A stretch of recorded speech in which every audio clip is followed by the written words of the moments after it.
Um, Welcome you all to this lecture series on ARM microcontroller and embedded systems. So here in this lecture I am going to cover about the module 5 details, which we will discuss one by one. So after going through this lecture, you will be able to learn the basics of operating system and need for an operating system. So these things you will understand in detail.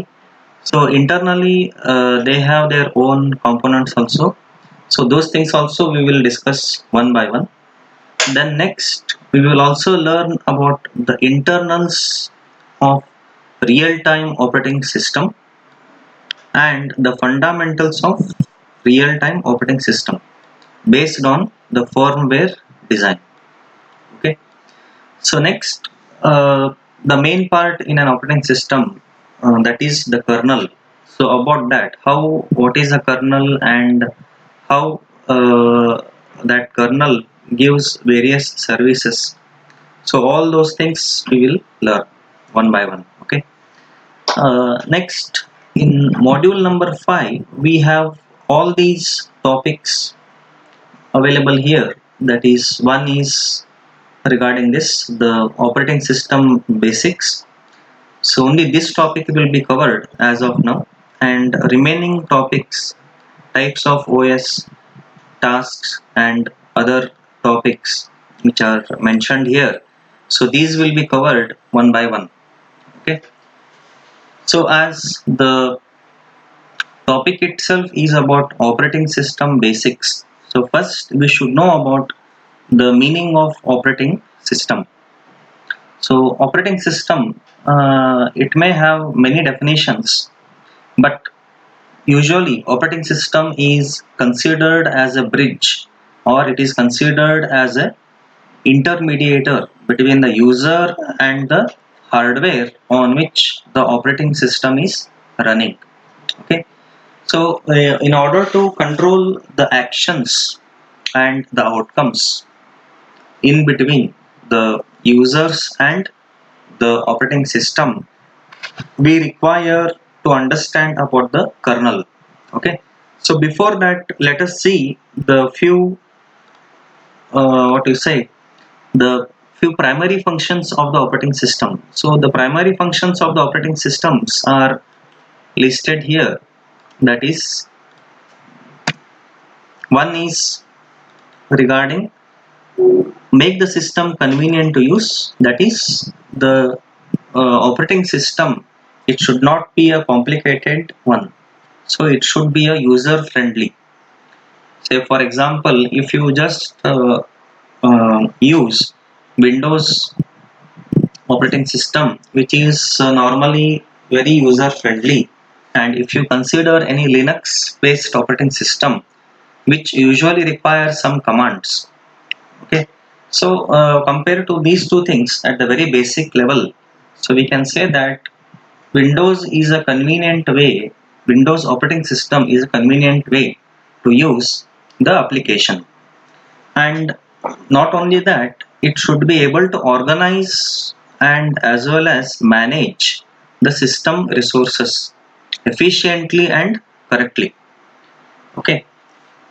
So what do you mean by this second primary function is, so once you install the operating system, so it should be able to organize in the sense how much I am taking one criteria as memory. So how much memory has to be used in the available memory, so that it has to decide, and it should be able to manage the system resources. System resources here, one resource I can take it as the RAM and the CPU operating frequency. So that also we can consider here. So like that, many points will be there, but basically these 2 points you can elaborate like this. Okay. Then coming to the main interest here, that is about the kernel. So kernel, how to understand this one here now. Kernel is, say now, first I will give you a generalized meaning, then I will come to this kernel actual meaning. Okay, now if you consider the any desktop, so in that desktop we know that the heart of the desktop will be the CPU. CPU is not the box what you see, that is the microprocessor, right? So that is very much responsible for almost all the activities which are happening internally and outside the world with respect to that desktop. So without that CPU, we cannot expect any interaction between the CPU and the outside world, and even internally between the CPU also. Okay. Similarly, on the same basis, we can consider the kernel as the core of the operating system. So it is not the hardware CPU. It is like a, what you can say, software CPU, which is responsible for managing the system resources and as well as providing communication among the hardware and other system services. Okay, so usually it is also referred as an abstraction layer between the system resource and the user application. So there are many ways of understanding the kernel here, and how this kernel actually works. So it depends on the internal design also. So now if I right click through a mouse, so how that right click is sensed by the CPU. So that is, we are operating on the operating system. So that right click is held through the USB of the mouse, and that will be what you say is activated by the kernel with respect to that particular USB port, and that will activate the CPU to take the particular action. So depending on these kind of things, we can just elaborate about the kernel. Next, moving on to the next one. Now, in this topic, we are going to understand about the architecture of the operating system. So here I have just presented the blocks one by one. So mainly at the very basic level, the uh, operating system architecture, it contains three parts. One is the user application part.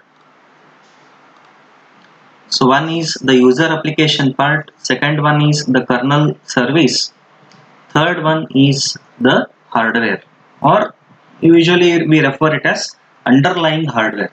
So underlying hardware means the hardwares which are connected to the CPU, means it may be a laptop or desktop. Okay, so how those things are managed. So we will elaborate these things one by one. So now if I go to the next one, so here you can understand under kernel service.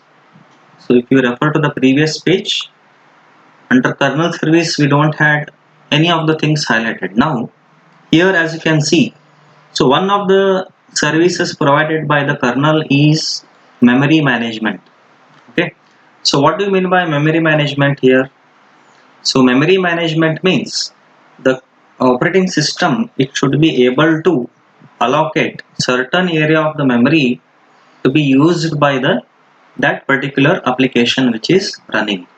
Okay, so as we have seen already in the primary function of the operating systems. Okay, so as an example, say if you have installed some application, so that application usually it will be installed in the C drive or where the operating system is installed.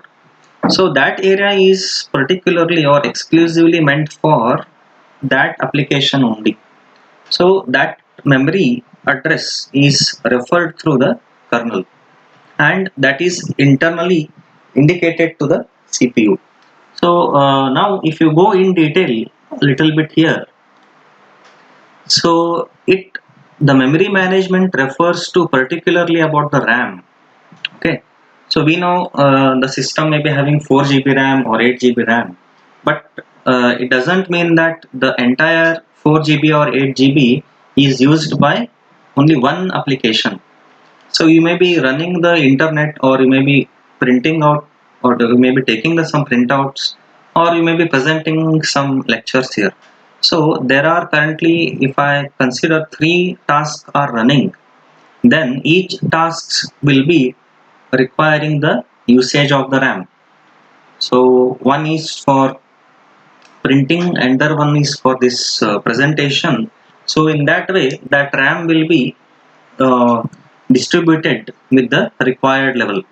Okay, and here comes the another responsibility, that is memory management unit. So that is responsible, or the what you can say, the responsible works of the kernel in order to manage the memory.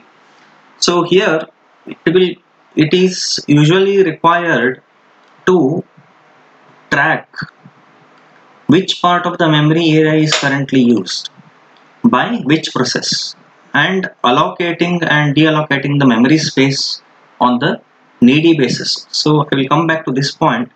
So this tracking means what here now? You might have observed, if you get struck somewhere, you can press Ctrl or Delete and you can go to the task manager. So there you can see that it can take you to the, if you right click on that task manager, it will take you to the process where it is running. So there you can see in which part of the memory the task is running. If it is not responding, then you can close it. Otherwise, you can wait to close it by itself. So there our interest is to understand the track. So track means here the user can be able to see from which place of the or which address, from which address of the memory it is getting executed. But here usually we don't get the address details, just we see that the path, something like C drive or D drive in some folder, under that this application is running, like that. Okay, then next is about dynamic memory allocation. So as the name itself indicates, dynamic memory allocation means the kernel will decide with respect to time how the memory should be allocated. Say for example, usually if you have gone through one uh, scenario, that is, if you are listening to some music, so it will be consuming some RAM also.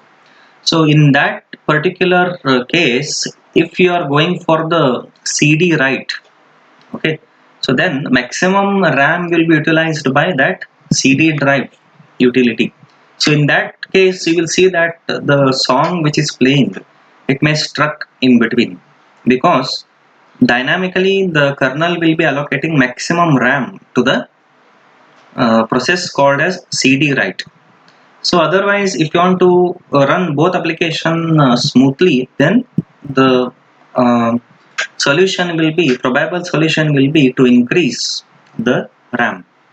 Okay, so this is about the memory management. Next, if you consider second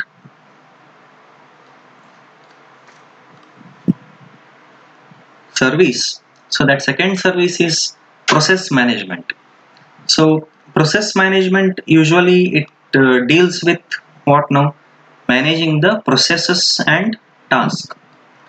Then how it is done? So it is carried out through one of the block called as process control block. Okay. So this process control block will have the right to allocate the code memory space and other resources space. Okay, so as I told just now, so if you are if you are listening to the music, and also if you are writing the CD, then those particular tasks, so here we can say uh, listening to a music, it is a process. Okay, so under that you may have various tasks also. So another process is the CD write.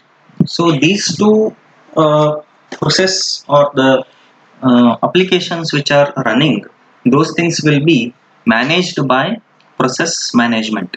It is purely responsible for handling the process, allowing them to run. Okay, so that is the another example. Next, if you consider on the same basis, next service is about the time management. So time management usually it is usually required in real-time operating systems, wherein a particular task, if it is not getting uh, completed in a given time or a time-bounded system, then it can what I can say stop that. So that stopping of that process we call it as preemption. Okay. Otherwise, what will happen? Say for example, if you go to ATM. So in an ATM, if you swipe your card and once you give your PIN, then after entering the PIN, so if the system gets hangs, if you assume, then the user will not be able to either withdraw the money or do some particular what is say transactions. So in that case, the role of the kernel will come here, time management. So if I say after entering the pin, after 5 seconds, if I am expecting to get the various options of withdrawing the money and other things, so those things can be reset if it is not happening after 5th second. So that thing will be taken care by the time management system. Next is the file system management. So file system management is very simple. So if the user is able to create a file or delete a file, then we see that we assume that actually we are doing that, creating a file, right click, create a PowerPoint presentation, delete in that. So the commands only given by the users, but that creation, deletion or editing, all those things will be provided by the kernel. So kernel will tell operating system to either to create or delete or edit the commands, means the files according to the given commands. So usually this is file system management is very much required in a flexible operating system. Say for in case of PDF, if you take, so if you are unable to edit the PDF, then we say that that is not flexible. So if you use some other application which allows you to edit the PDF, so then there comes the role of file management. So I'm just taking the one example here. Not only that, you can take plenty of examples. So depending on that, you can decide. Okay, and next, the last one is about the IO system management. See, this IO system management is very much again required in operating system through a kernel service. Basically, IO system management, input output system management, it deals with the uh, it deals with accepting the inputs from the users. That is one part. Second part is depending on that input, the operating system should be able to produce the required action. That is the second part. Okay, and it need not. There is no need that only users should give the what to say the input. The CPU or there may be some system generated inputs. So those will be given to the operating system. Depending on that, the operating system has to generate the required output.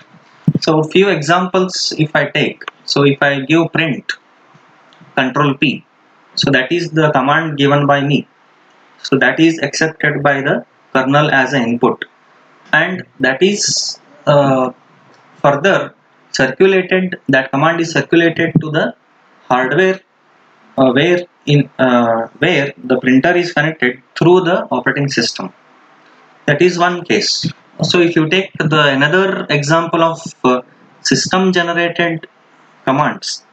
Say for example, if you set the operating system updates or even the antivirus update, timely antivirus system update. So at a particular time, you can see the pop-up. So that pop-up is generated by the system generated, what you can say, the commands. So depending on these things, we get many things. How these things are actually managed. So for that, you require two things. One is application program interface, and second one is the so device drivers actually they are required, or they will come in between the hardware and the running software, that is the operating system. Then if you see the application programming interfaces API, so they are internally connected with the kernel and the OS. Okay, got that? So the device drivers will be communicating with the hardware and kernel, and whereas API will be communicating with the kernel services and user application. So if I take the example, say if you have connected some Samsung printer, so how the operating system should be able to understand that you have connected some Samsung printer? So for that, you will be installing the device drivers. So that device driver is nothing but if it is connected to USB 1. So that USB 1 will indicate that this is connected to Samsung printer, that is informed to the kernel service. And in order to use that Samsung printer, we should be able to install an application which will run on the operating system. So those applications will be installed, and if you install it, then you will be able to give the print.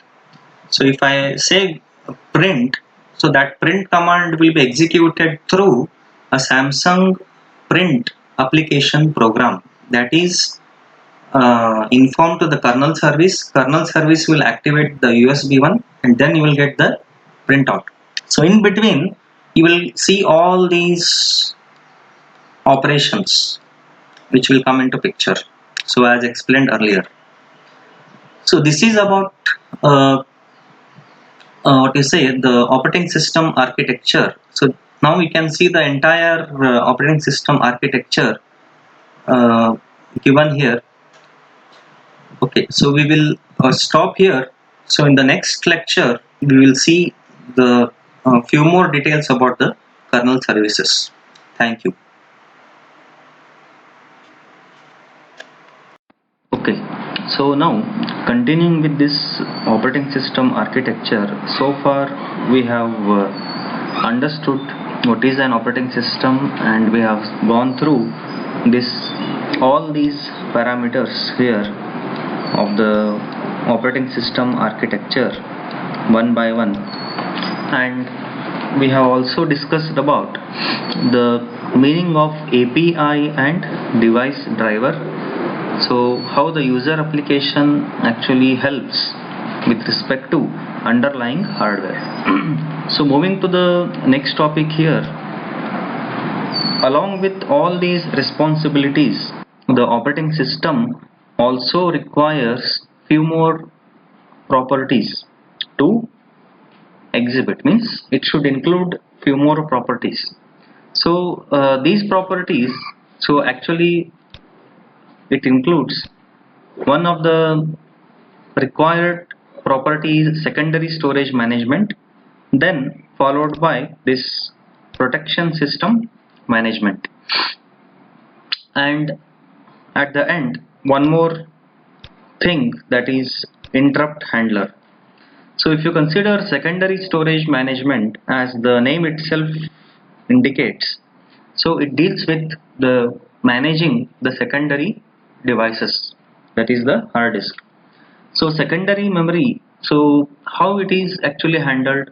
So the kernel here, it is mainly responsible for few of the tasks. So few of the tasks like disk storage, disk scheduling, and freeing up the disk. So I think in few of the applications while running or installing the application, it may ask you to clear the disk space. Say for example, if you are copying a movie or some application in one of the location, so if the desired memory is not available there, then how a user will come to know that this particular movie or that particular application cannot be copied as the memory space is not sufficient. So in such cases, the kernel will indicate a user with its own encoded or some pop-up message, right? So along with that, it will give you an option to compress the existing contents to free up the space. So you can free up the space with those kind of things, or otherwise you can use or you can delete some existing files to copy the current activity. So that is the secondary storage management glimpse here. So next is moving to the one more requirement, that is protection system. So protection system, so you can have many applications here.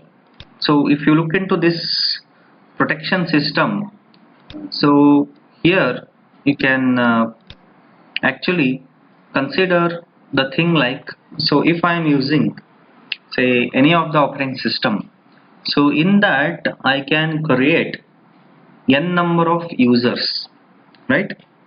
So normally something like admin will be the default user. Next you can create user 1, user 2, user 3, and so on up to n number of users for the same operating system. So for example, for admin, if I have the privilege, if I provide the privilege of accessing all the files and all the contents of that particular PC, then that mode is not restricted. But whereas if I want to restrict the access to the user one other than admin, so then these kind of activities are actually monitored by the one of the service called as protection system. So in user one, I may allow only to access a particular location, or I can allow only to run a particular application also. So such things are possible with respect to the protection of the system. So this can be achieved by the kernel, I mean the operating system also.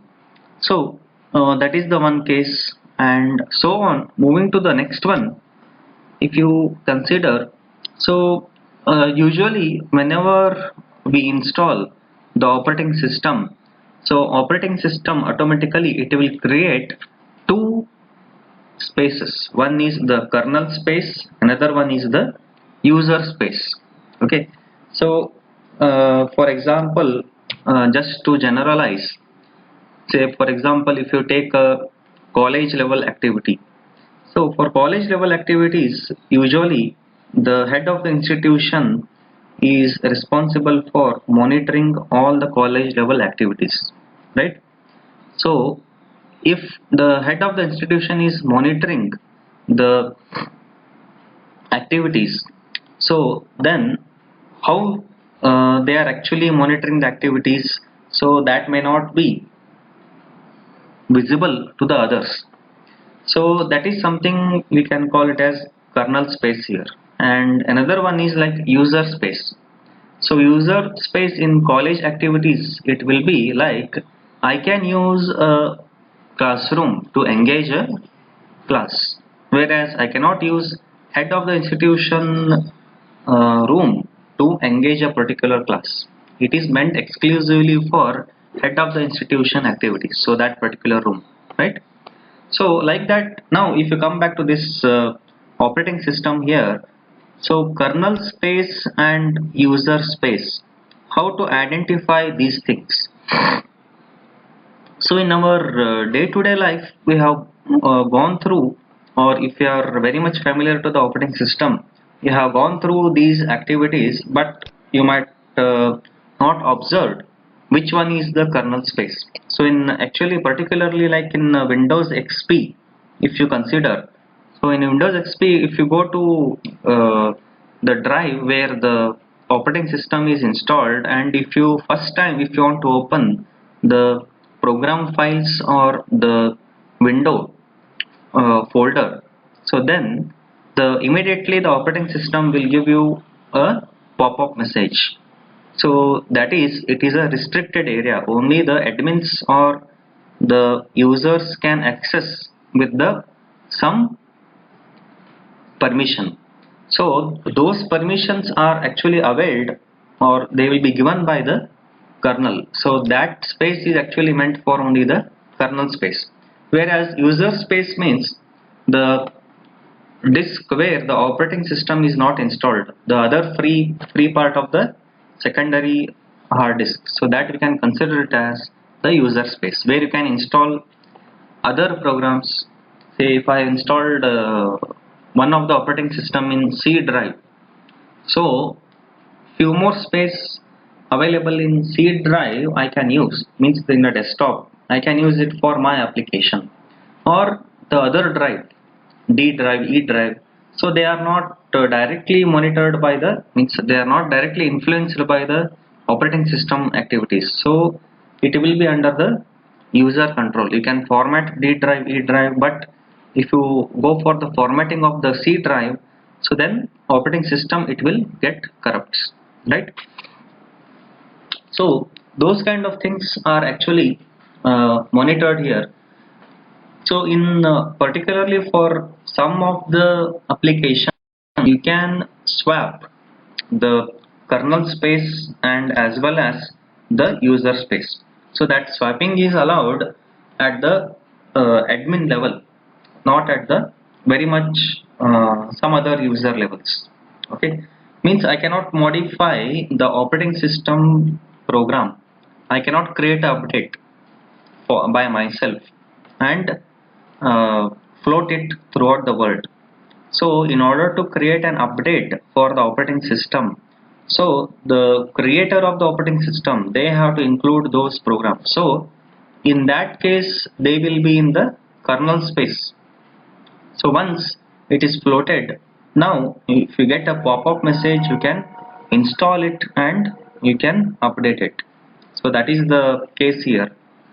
Next, if you go through the types of the kernel, which is the last part here, that is monolithic kernel and microkernel. So there are actually two types of kernels. One is the monolithic kernel and another one is the microkernel. So first one, if you look into the monolithic kernel, mono means single. So in a very simple way, all the applications, whatever applications you take, all the applications, they will be directly connected to the kernel of the operating system, which is responsible for running all the services. So one of the best example is, simple example is MS DOS. So earlier, before to Windows 95 or maybe 98, MS DOS operating system was very much popular. So there, if I want to open a file, then you need to give some commands. Say for example, if you type something like here, something like cd dot dot, so then it will take you to the previous instruction, and something like many other applications like cmd or something like /p, so for opening a page and all. So it requires some applications. So using those particular instructions only you can access those things. So otherwise you cannot use these things as it is. So that means all the functions in an operating system, they require a single platform to be used. So if I want to open a file, so we need to use one command. So command here is the one platform. For everything you have to give a command, then only it will open the required thing. So if you want to run any particular application, so that there you need to give the application as some command, like you need to give the application name. For example, if I want to install some application, some game.exe, I need to run this. So then only I will be able to install it and I will be able to use it. So these are the few examples here. Next, moving to the next one, that is microkernel. So microkernel here, as you can see, as you are able to see the difference here, the in case of monolithic kernel, applications were directly controlled by the operating system with respect to the kernel, but whereas in microkernel, few of the applications, they can be controlled through the kernel commands which are available in the user space, and some commands, some applications, they require some commands. So we'll see some examples here. Say for example, if you want to run, or if you want to open a Microsoft Office or Microsoft Word, so then you can go to click on start and directly you can go to Microsoft Office, and there you can select Microsoft Word document, you can open it. The same can also be opened, you can go to MS-DOS commands and you can invoke cd, means where the MS Office is installed, so that location you can call, there you can call that particular MS Word.